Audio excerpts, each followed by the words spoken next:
অধীরকে হারানো আমাদের মস্ত ভুল, ভোটের মুখে অনুশোচনার সুর হুমায়ুনের গলায়। এবার কোল্ড স্টোরেজেও সংরক্ষণ, আলু চাষিদের জন্য বিরাট সিদ্ধান্ত রাজ্যে। দেখুন বড় খবর। স্বাস্থ্যসাথী বাধ্যতামূলক করলেই মিলবে বিশেষ ছাড়, বেসরকারি হাসপাতালের জন্য কি বার্তা দিল কলকাতা পুরসভা, জানুন। নবান্ন দিল্লি সংঘাত চরমে, এবার কি জেলে যাবেন রাজ্যের 4 দুধে অফিসার, নজিরবিহীন হুঁশিয়ারি কমিশনের। মাসে মাসে মোবাইলে আসবে ফুড কুপন, স্ক্যান করলে তবেই মিলবে রেশন। টিকিট না কেটে ট্রেনে টিটির কাছে ধরা পড়ে পরীক্ষা দেয়া হয়নি, বাড়ি ফিরে আত্মঘাতী বর্ধমানে কলেজ ছাত্রী। 58 লক্ষের পরে আরো 6,25,000 নাম বাদ ভোটার তালিকা থেকে, নথি যাচাইয়ে বাদ যেতে পারে এরপর আরো। ফের প্রকল্পের টাকা লুঠের অভিযোগ এবার বাঁকুড়া। নথি চেয়ে ফোন, প্যাকেটে ভোটারের টুকরো টুকরো দেহ উদ্ধার, গ্রেফতার বিএলও। লক্ষ্মীর ভান্ডার, যুবসাথীর মতো একাধিক প্রকল্পে ক্যাম্প বসছে রবিবার। কতদিন চলবে, কি কি নথি আনতে হবে, জানুন সব। 1 এপ্রিল থেকে যুবসাথী 294 বিধানসভায় বিশেষ ক্যাম্প, মুখ্য সচিবের বৈঠকে প্রস্তুতি জোরদার। মাঝরাতে শুধু পুলিশদের বাড়িতে টার্গেট, চোর ধরা পড়তেই সামনে এলো 15 বছরের পুরনো ঘটনার প্রতিশোধের গল্প। বেকারদের জন্য বাম্পার খবর, অর্থ বছর শেষ হওয়ার আগেই রাজ্যে মেগা নিয়োগের ঘোষণা। 1500 টাকা করে পাবেন বেকাররা, রবিবার থেকে আবেদন শুরু। কোথায় যাবেন, কি কি ডকুমেন্টস জমা দেবেন। ভাওতাবাজ মুখ্যমন্ত্রী, ফর্ম ফিল আপ করুন তবে চাকরি বিজেপি দেবে, যুবসাথী নিয়ে শুভেন্দু। শুধু চাকরি যাবে না, আপনাকে জেলেও থাকতে হবে, কাদের বললেন শুভেন্দু।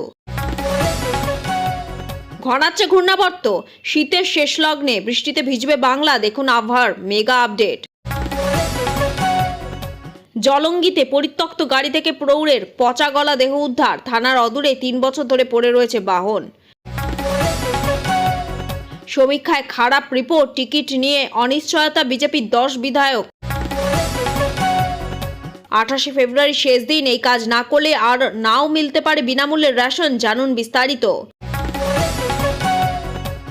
ভ্যালেন্টাইন্স ডেতে সোনার দামে ব্যাপক রদবদল, রূপোর দামেও বিরাট পরিবর্তন, কত কমবে, কত কমে কিনতে পারবেন। তারেকের শপথ গ্রহণে মোদীকে আমন্ত্রণ বিএনপি, ঢাকায় যাচ্ছেন ভারতের প্রধানমন্ত্রী। টিকিট না কেটে ট্রেনে টিটির কাছে ধরা পড়ে পরীক্ষা দেওয়া হয়, বাড়ি ফিরে আত্মঘাতী বর্ধমানে কলেজ ছাত্রী। জয়শ্রী বর্ধমান উইমেন্স কলেজের 2য় বর্ষের ছাত্রী ছিলেন ইনি। বাবাও কাজের সূত্রে বাইরে ছিলেন।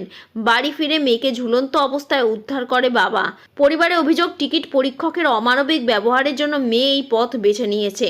ছাত্রের মৃত্যুর ঘটনায় পূর্ব রেলের মুখ্য জনসংযোগ আধিকারিক শিবরাম মাঝি বলেন, অত্যন্ত দুর্ভাগ্যজনক ঘটনা, তবে টিকিট পরীক্ষক কোনো খারাপ ব্যবহার করেছিলেন কিনা আমরা খোঁজ খবর নিয়ে দেখছি।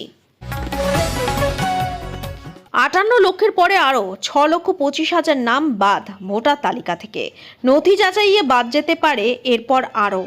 শুনানিতে আসা 1,23,00,000 ভোটারের এখনও পর্যন্ত তথ্য যাচাই হয়েছে। 21 ফেব্রুয়ারি পর্যন্ত এই তথ্য যাচাইয়ের কাজ চলবে।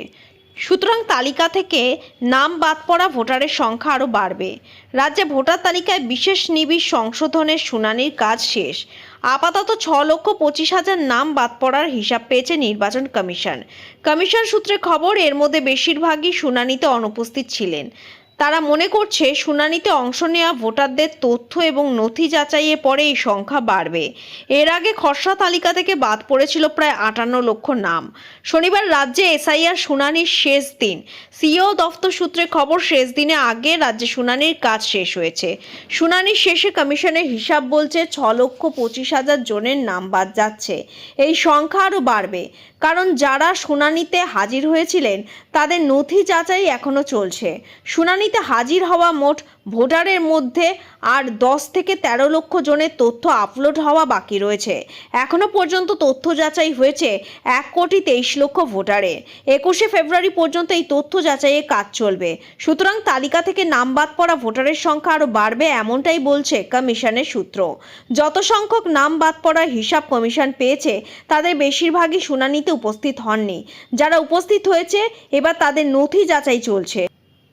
শুনানিতে উপস্থিত হওয়া কিছু ভোটারের নথি নিয়ে সন্দিগ্ধ কমিশনের আধিকারিকরা, তাদের নামও বাদের জন্য সুপারিশ করা হয়েছে।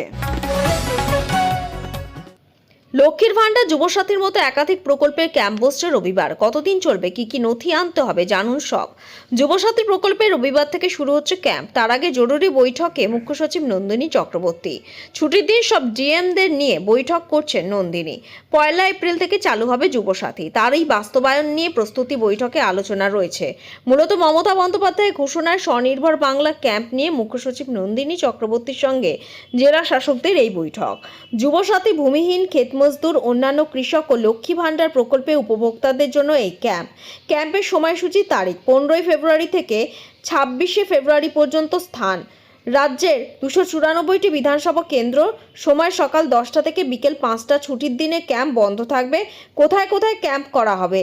বিডিও অফিস, মিউনিসিপ্যালিটি অফিস ছাড়া যেসব জায়গায় ফুটফল বেশি থাকবে এই ক্যাম্পগুলো করা হবে। ক্যাম্পের ধরন কেমন হবে? দুয়ারে সরকারের আদলে ক্যাম্পের আয়োজন করা হবে। প্রতিটি ক্যাম্পে 4টি দফতরের আধিকারিক উপস্থিত থাকবেন। সংশ্লিষ্ট দফতরগুলি হলো যুব কল্যাণ দফতর, কৃষি দফতর, বিদ্যুৎ দফতর, নারী ও শিশু কল্যাণ দফতর। কারা আবেদন করতে পারবেন? যুবসাথী প্রকল্পের আবেদনকারী, লক্ষ্মীর ভান্ডারে উপভোক্তা, ভূমিহীন, ক্ষেতমজদুর, কৃষকরা।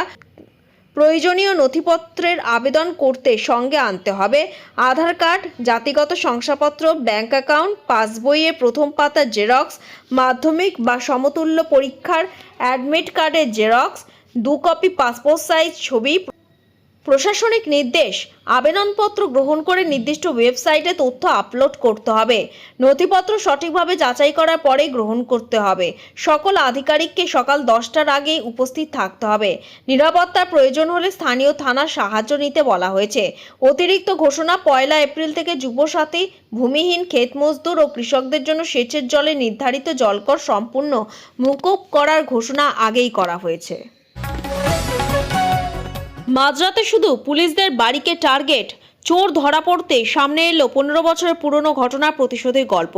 পুলিশ কর্মীদের বাড়ি টার্গেট করে চুরি। চোরের এই অদ্ভুত প্যাটার্ন দেখে অবাক হয়েছিল পুলিশ। দীর্ঘ তল্লাশি পর অবশেষে অভিযুক্ত যুবককে গ্রেফতার করল মধ্যপ্রদেশের পুলিশ। এরপরই সামনে আসে আসল কারণ।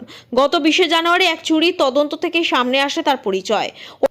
ওই রাতে কনস্টেবল করণপাল সিং এবং সুরেশ খাটের বাড়ি থেকে কয়েক লক্ষ টাকার গয়না ও নগদ টাকা নিয়ে চম্পট দেয় দুষ্কৃতীরা। তদন্তে নেমে পুলিশ সিসিটিভি ফুটেজ খতিয়ে দেখে দীপেশকে শনাক্ত করে। এরপর জাবুয়া, আলিরাজপুর ও ধর জেলা জুড়ে তল্লাশি অভিযান চালায় তদন্তকারীরা। পুলিশ সূত্রে খবর, দীপেশ পুলিশের হাত থেকে নিজেকে বাঁচাতে একাধিক জায়গায় গা ঢাকা দিয়েছিল। তবে ডিজিটাল সাহায্য নিয়ে তারা লোকেশন ট্র্যাক করতে পারে পুলিশের একটি বিশেষ দল। তারপরই বুরহানপুর থেকে গ্রেফতার করা হয় অভিযুক্তকে। পুলিশের হাত থেকে পালিয়ে দীপেশ ছাদ থেকে লাফ দেয়। হাতে পায়ে গুরুতর চোট পেয়েছেন তিনি। পরে তাকে হাসপাতালে নিয়ে যাওয়া হয়। চিকিৎসার পর আদালতে তোলা হলে বিচার বিভাগীয় হেফাজতে পাঠানো হয়েছে ধৃতকে। দীপেশের কাছ থেকে 30,000 টাকা নগদ এবং কিছু গয়না উদ্ধার করা হয়েছে। খান্ডুয়ারের পুলিশ কর্তা জানিয়েছে, ধৃতকে জেরা করে বাকি পলাতকদের খোঁজ চলছে। দ্রুতই তাদের জিজ্ঞাসাবাদ করা হবে। পুলিশি জেরায় দীপেশ স্বীকার করেছেন যে তিনি কেবল পুলিশদের বাড়িতেই চুরি করত। এর পিছনে লুকিয়ে আছে 15 বছরের পুরনো রাগ। জানা গেছে, প্রায় বছর 15 আগে দীপেশ আলিরাজপুরে এক পুলিশকর্মীর হাতে মার খেয়েছিল। তার দাবি, বিনা অপরাধেই তাকে মারা হয়েছিল। তাই প্রতিশোধ নিতেই কেবল পুলিশদের বাড়িকেই টার্গেট করতেন। জলঙ্গিতে পরিত্যক্ত গাড়ি থেকে প্রৌঢ়ের পচা গলা দেহ উদ্ধার। থানার অদূরে 3 বছর ধরে পড়ে রয়েছে বাহন। স্থানীয় পুলিশ সূত্রে খবর, জলঙ্গি থানার অদূরে জোরতলা এলাকায় রাজ্য সড়কের পাশে দীর্ঘ 3 বছর ধরে একটি গাড়ি পরিত্যক্ত অবস্থায় পড়েছিল। শনিবার সকালে গাড়িটি ভিতর থেকে দুর্গন্ধ পান বলে জানান স্থানীয়রা। জলঙ্গিতে এই পরিত্যক্ত গাড়ি ভিতর থেকে উদ্ধার হয়েছে দেহ। মুর্শিদাবাদের জলঙ্গি থানা এলাকার জোরতলা রাজ্য সড়কের ধারে একটি পরিত্যক্ত গাড়ি থেকে এক ব্যক্তির পচা গলা দেহ উদ্ধার করল পুলিশ। শনিবার সকাল 9টা নাগাদ ওই দেহ উদ্ধার হয়। প্রাথমিক তদন্তে পুলিশের অনুমান মৃতের বয়স আনুমানিক 50 থেকে 60 বছরের মধ্যে। দেহটি ময়না তদন্তের জন্য পাঠিয়েছে পুলিশ, তবে এখনো পর্যন্ত নিহতের নাম পরিচয় জানা যায়নি। স্থানীয় পুলিশ সূত্রে খবর, জলঙ্গি থানার অদূরে জোরতলা এলাকায় রাজ্য সড়কের পাশে দীর্ঘ 3 বছর ধরে একটি গাড়ি পরিত্যক্ত অবস্থায় পড়েছিল। শনিবার সকালে গাড়িটি ভিতর থেকে দুর্গন্ধ পান বলে জানান স্থানীয়রা। খবর দেওয়া হয় থানায়। পুলিশ এসে গাড়ির ভিতর থেকে ওই ব্যক্তির দেহ উদ্ধার করে। পুলিশের ধারণা, প্রায় 10 থেকে 12 দিন আগে ওই ব্যক্তির মৃত্যু হয়েছে। অন্যত্র খুন করে প্রমাণ লোপাটের উদ্দেশ্যে দেহটি সেখান থেকে রাখা হয়েছিল বলে মনে করছেন তদন্তকারীদের একাংশ। থানা থেকে ঢিলছোড়া দূরত্বে এই ঘটনায় এলাকায় ব্যাপক চাঞ্চল্য ছড়িয়েছে। প্রত্যক্ষদর্শী ও স্থানীয় বাসিন্দা নাজমুল হক বলেন, 3 বছর ধরে গাড়িটি এখানে পড়ে রয়েছে। আজ দুর্গন্ধ ছড়ানোয় পুলিশে খবর দিই। ভিতর থেকে প্রায় কঙ্কালসার দেহ উদ্ধার হয়েছে। থানার এত কাছে এমন ঘটনা ঘটবে তা ভাবা যায়নি। ডোমকল মহকুমা পুলিশ আধিকারিক জানিয়েছেন, অজ্ঞাত পরিচয় ব্যক্তির দেহ উদ্ধার ঘিরে একটি অস্বাভাবিক মৃত্যুর মামলা রুজু করা হয়েছে। ঘটনার কিনারা করতে তদন্ত শুরু করেছে পুলিশ। ভ্যালেন্টাইন্স ডেতে সোনার দামে ব্যাপক রদবদল, রূপোর দামেও বিরাট পরিবর্তন। কত কমে কিনতে পারবেন? কিছুদিন আগে এক ধাক্কায় প্রায় 2 লাখের কাছাকাছি পৌঁছেছিল হলুদ ধাতুর দর। তবে ওঠানামা করছে সোনার দাম। এদিন কিছুটা দাম কমেছে সোনার।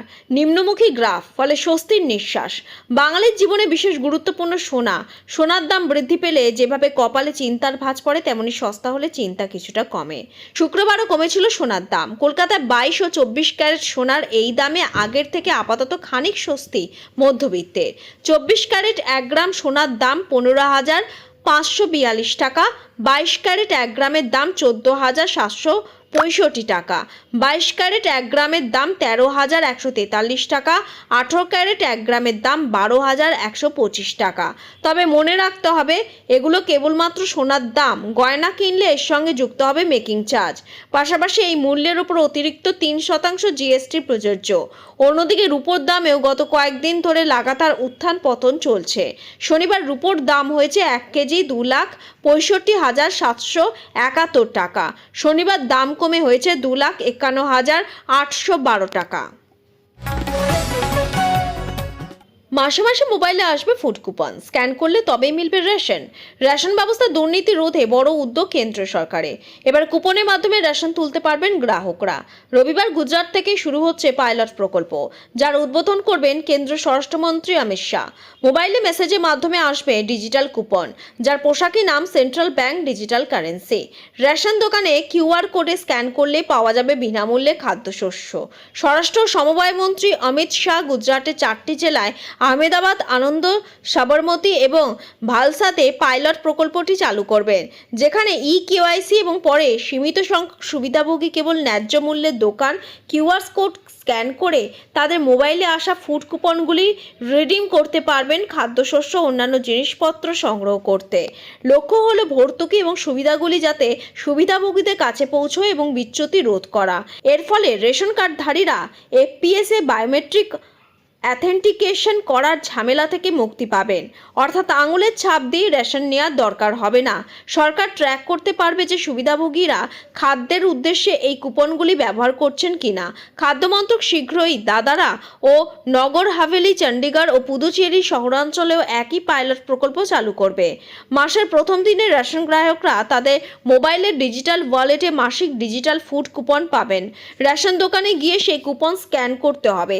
আধার নাম্বারের সঙ্গে সেটি মিললে গ্রাহকের মোবাইলে আসবে ওটিপি দিয়ে যাচাই হওয়ার পরেই ওই কুপন কাজ করবে। অর্থাৎ রেশন তুলতে আর রেশন কার্ড সঙ্গে নিয়ে যেতে হবে না। এই কুপনগুলি প্রোগ্রামেবল, যার অর্থ এগুলো শুধুমাত্র অনুমোদিত ন্যায্য মূল্যের দোকান থেকে নির্দিষ্ট খাদ্যশস্য কিনতে ব্যবহার করা যেতে পারে এবং নগদে রূপান্তর করা যাবে না, অন্য কোথাও ব্যবহার করা যাবে না। ভাউচারগুলি ডিজিটাল মুদ্রার সমতুল্য হিসাবে কাজ করবে। কোনো নগদ অর্থ প্রদান ছাড়াই শুধুমাত্র নির্দিষ্ট খাদ্যপণ্যের জন্য পরিশোধযোগ্য। গণবন্টন ব্যবস্থা স্বচ্ছতা আনতে, পাশাপাশি সঠিক ব্যক্তি বিনামূল্যে খাদ্যশস্য পাচ্ছে কিনা তা নিশ্চিত করতেই এই উদ্যোগ। পিএমজিকেওয়াই এর অধীনে বর্তমানে 81 কোটি মানুষকে প্রতি মাসে 5 কেজি করে নির্দিষ্ট শস্য যেমন চাল এবং গম বিনামূল্যে দেওয়া হচ্ছে। স্বাস্থ্যসাথী বাধ্যতামূলক করলেই মিলবে বিশেষ ছাড়। বেসরকারি হাসপাতালের জন্য কি বার্তা দিল কলকাতা পুরসভা, জানুন। শহরে চিকিৎসার জন্য এখন অনেকেই বেসরকারি হাসপাতালের উপর নির্ভরশীল হয়ে থাকেন, কিন্তু স্বাস্থ্যসাথী কার্ড থাকার পরেও অনেক সময় রোগীর পরিবারকে চিকিৎসা খরচের জন্য চিন্তা করতে হয়, কারণ এখনও বহু বেসরকারি হাসপাতাল রয়েছে যেগুলো এই প্রকল্পগুলো নিতে আগ্রহ দেখায় না। তাই এই পরিস্থিতিতে বড় সিদ্ধান্ত নিল কলকাতা পুরসভা। প্রস্তাবিত বাজেটে জানানো হয়েছে যে সমস্ত বেসরকারি অথবা সরকারি হাসপাতাল বাধ্যতামূলকভাবে স্বাস্থ্যসাথী গ্রহণ করবে তারা বিল্ডিং রুলে বিশেষভাবে ছাড় পাবে। অর্থাৎ ভবন সম্প্রসারণ অথবা ফ্লোর এরিয়া বাড়ানোর ক্ষেত্রে যে নিয়ম রয়েছে সেই নিয়মে কিছুটা শিথিলতা মিলবে। শহরে গত এক দশকে বেসরকারি হাসপাতালে এক নার্সিংহোমের সংখ্যা অনেকটাই বেড়েছে, ঠিক তেমনই রোগীর সংখ্যা প্রায় 30% বৃদ্ধি পেয়েছে। বেড এবং পরিকাঠামো বাড়ানোর প্রয়োজনীয়তাও তৈরি হয়েছে। পুরসভার বিল্ডিং বিভাগের মতে এই ছাড়ের ফলে হাসপাতালগুলি সম্প্রসারণে আরও সুবিধা দেবে, তবে সেই সুবিধার বিনিময়ে স্বাস্থ্যসাথী পরিষেবা চালু রাখা বাধ্যতামূলক করতে হবে। উল্লেখ্য, বেসরকারি হাসপাতালগুলির অনীহা নিয়ে এর আগেও অসন্তোষ প্রকাশ করেছিলেন মুখ্যমন্ত্রী মমতা বন্দ্যোপাধ্যায়। প্রশাসনিক বৈঠক থেকে তিনি স্পষ্ট বার্তা দিয়েছিলেন যে স্বাস্থ্যসাথী কার্ড যদি না নেওয়া হয় তাহলে লাইসেন্স বাতিল করতেও একদম পিছপা হবে না রাজ্য সরকার। নতুন প্রস্তাবে তাই পরিষ্কার বলা হয়েছে যে ছাড় পেতে চাইলে স্বাস্থ্যসাথী নেওয়া বাধ্যতামূলক।